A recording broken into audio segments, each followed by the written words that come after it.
Something I've been thinking about lately, and just the overall scope of Wano, and I think Wano gets a lot of shit just because of how it's been built up, and I've said this before numerous times, Wano isn't as bad as we think, we just have a lot of expectations for Wano. The expectation for Wano was through the roof, because of editors, just rumors, things that were released while we were in Whole Cake Island. So now with Wano having some slow moments, it doesn't feel like it can reach the peak of what we expected. The whole interview stuff, the lurking legend, comparing it to Marineford, I think the greatest arc in One Piece. There's a lot to digest. Like, Wano is a very full arc. It's a lot going on in Wano. There's several characters for Oda to balance. And now we're going into the war, not only factoring in different matchups that has to happen, but also maintaining a consistent storyline. But for right now, when we focus in on Wano, a lot of things really don't add up. One of these things are just simply the numbers the Alliance has and the numbers Big Mom and Kaido have. We, being the Alliance, are at such a disadvantage in overall strength. You wonder why that wasn't discussed even more. The fact that Kaido and Big Mom had allied, I don't think a big enough deal was made about that. Going against Kaido, and with the percentage that Law gave, and this was just to take out Kaido, I would have expected them to freak out a bit more when they found out Big Mom had allied with him. So how can this make sense? How can we figure out who's gonna fight who? How are we gonna get a number thing to work for us to have a war that we can remember? A war that's fitting for Kaido to meet his end. How can that happen with the astronomical difference on the side of Big Mom and Kaido? The Straw Hats and the Alliance, they need help. They need a lot of help.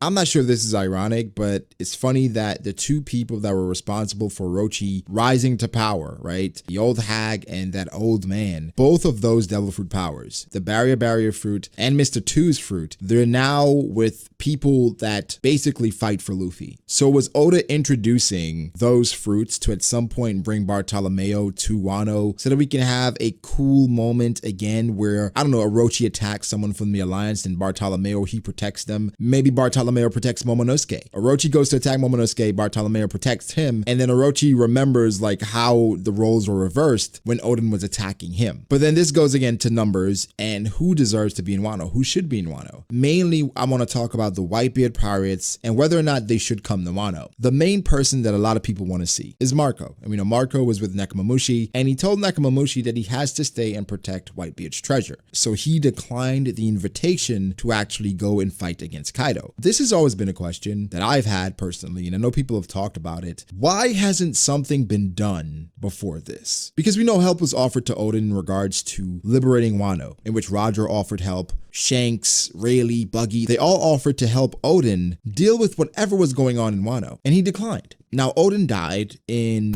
some people call it an honorable way. Fact of the matter is he died and Wano is in the hands of Kaido. Why didn't Whitebeard do anything about it? Why didn't Rayleigh do anything about it? What about Shanks? So the people that Oden had such close ties with, did they inquire about what was going on in Wano? Do they even know that Oden is dead? We know the Marines, they talked about it as far as like Oden and was people gathering in Wano because of Oden. Did Whitebeard ever question that? We know Ace went to Wano at some point. Did Ace report back about what was going on in Wano with Kaido? Did that make Whitebeard want to go to Wano to figure out what was going on with his former right hand? How does that work? Going back to Marco, I guess Marco feels no obligation to actually go to Wano because I'm not sure if he doesn't feel as connected with Oden because Oden was on the crew for an exceptionally long time, but Marco would rather guard the treasure of Whitebeard than to go there. I'm not saying it's a wrong decision. It's just weird because I think Marco would be perfect for the Alliance because there's several matchups that I think would be great if he actually showed up. Outside of Marco, someone that I would love to see in Wano is Vista, because Vista is a swordsman, and swordsmanship or true swordsmanship in One Piece is severely lacking. I go back to the Tashigi chapter, in which Tashigi talks about the great grades, the supreme grades, and we find out about swords and, you know, Matos. And with Zoro's goal, I expected every arc, every single stop to be a prominent swordsman. Maybe we come across some people that had these Matos, for Zoro to overtake so that his goal, his ambition felt real, so that it felt like like Zoro was on his way to accomplish something great. If at the end of it, the only true swordsman that Zoro fights to get this title is actually Mihawk, how relevant was this journey? How great was this goal? Basically, your goal was to fight your sensei and nobody else was really there as a deterrent. This is often a tangent, but regardless, I would like to see Vista in Wano to basically add some more flair to the swordsmanship in One Piece. And I've talked about this before as far as like Vista being very underrated based on just the logistics of Whitebeard's crew at the time, but him being in Wano is very important as well for Marineford. What I mean is seeing Vista use these advanced techniques we would assume he has, arm and haki, maybe he has some observation haki, what Rose Rondo is, seeing these characters that we saw pre-time skip fight post-time skip to kind of gauge the difference between pre and post, because I'm not assuming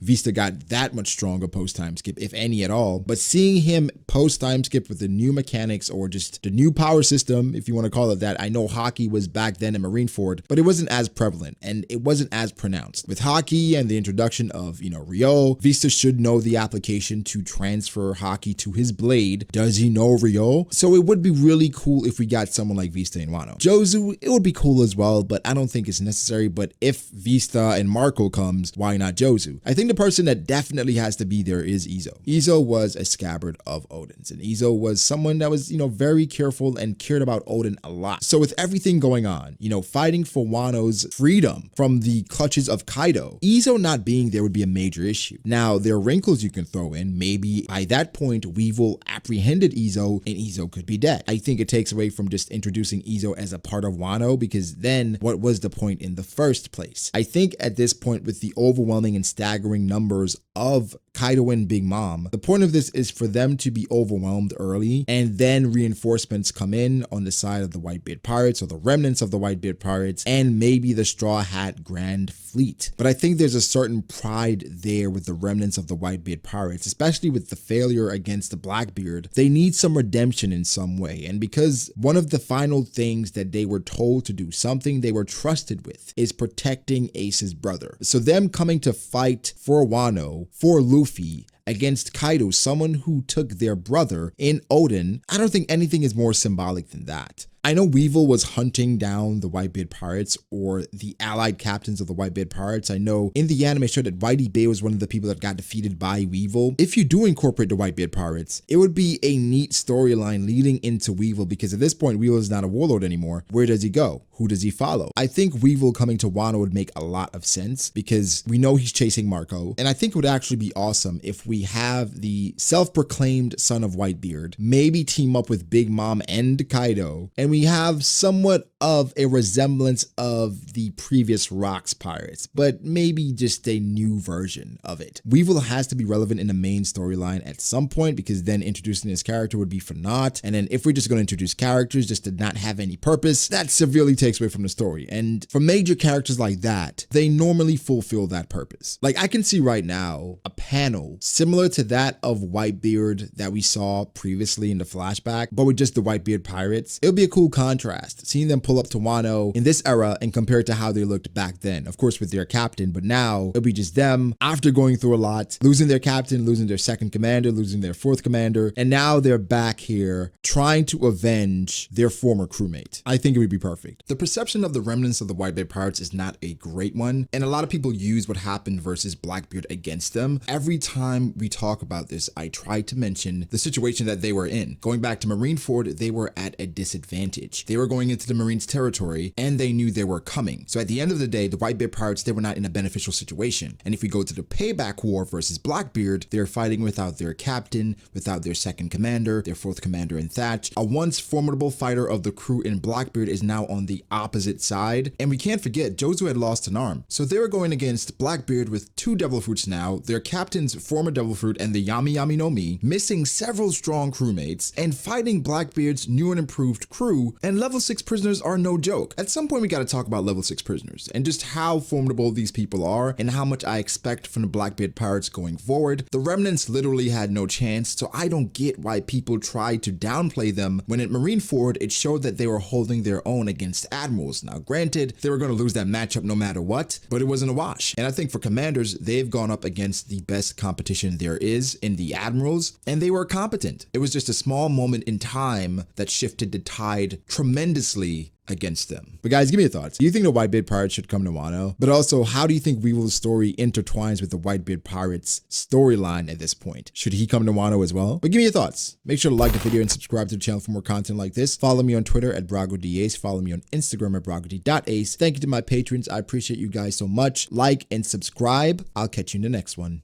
Peace.